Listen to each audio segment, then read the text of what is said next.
January 6 Hearings and the Violence of This System by Bob Avakian.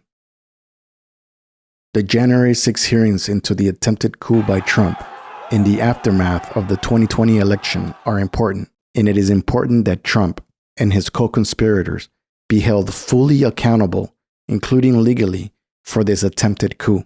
But at the same time, it is also very important for people to not just accept the claims about democracy and the rule of law by the Democrats and others who are opposed to Trump and are exposing and denouncing his coup attempt.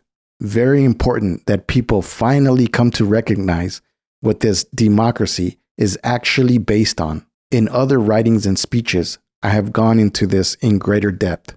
Here, I want to highlight critically important points in response to the claim, which has been repeatedly made during the course of these hearings, that we, those who preside over this system of capitalism-imperialism, govern through the rule of law and not through coups. And it's about preserving what actually makes America great: the rule of law, free and fair elections, and the peaceful transfer of power from one elected leader to the next. 1. Along with the horrific violence perpetrated within this country to maintain the law and order of this system, such as the continual wanton murders of Black people by police,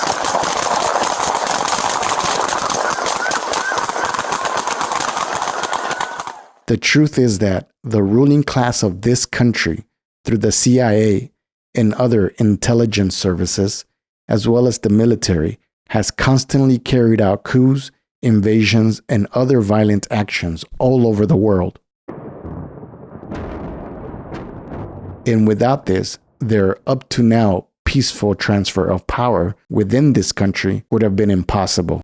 The following are just a few examples of countries where the U.S. has carried out coups and similar actions to overthrow popular leaders and governments over the past 70 years. Iran. The CIA has released documents that show its role in the 1953 coup. That is the coup that toppled Iran's democratically elected Prime Minister, Mohammad Mossadegh. Shortly after his election, the CIA began to plan his overthrow. Guatemala. The Guatemalans dared to challenge an American business that controlled much of its economy. A CIA operation mobilized disaffected exiles and peasants into action. What we wanted to do was have a terror campaign. Congo. Patrice Lumumba became the Congo's first prime minister after it gained independence in 1960, but he was only in office for a few months, which led to him being ousted in a coup, imprisoned, tortured, and later executed. Indonesia. In 1965 and 1966, the Indonesian military intentionally killed approximately 1 million innocent civilians with the active, enthusiastic participation of the United States government. Chile. September 11th, 1973, a U.S.-backed coup in Chile led by General Augusto Pinochet ousted Chile's democratically elected president Salvador Allende.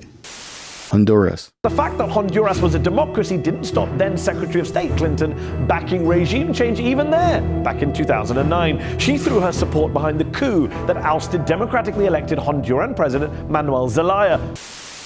To look at this more broadly, in addition to the continuing crimes against humanity carried out by the U.S. just since World War II, including the U.S. slaughter of millions of civilians in Vietnam, and before that in Korea, and the bloody coups it engineered in Indonesia, Iran, and elsewhere, in the period from 1846, the U.S. has intervened in South and Central American countries, militarily through CIA coups or in other ways, at least 100 times, at the cost of literally hundreds of thousands of deaths and endless misery for the people of those countries. One doesn't have to be brilliant to attempt a coup. I disagree with that. As somebody who has helped plan coup d'etat, not here, but other places, it takes a lot of work. Much of these bloodthirsty actions and the terrible carnage and atrocity that they involved were carried out under democratic administrations. Monstrous war crimes and crimes against humanity have been repeatedly perpetrated by the Democrats, no less than the Republicans, for the basic reason that both of these parties are instruments of the ruling class of this system of capitalism-imperialism. 2. The peaceful transfer of power which this ruling class has carried out up to now, simply means a transfer of power from one section of this ruling class to another. The much proclaimed right of the people to self-government by choosing their leaders through free and fair elections is simply the right to choose between these different contending sections of the ruling class, which enforces the rule of this system with continual and horrific violence all over the world, as well as within this country itself. 3.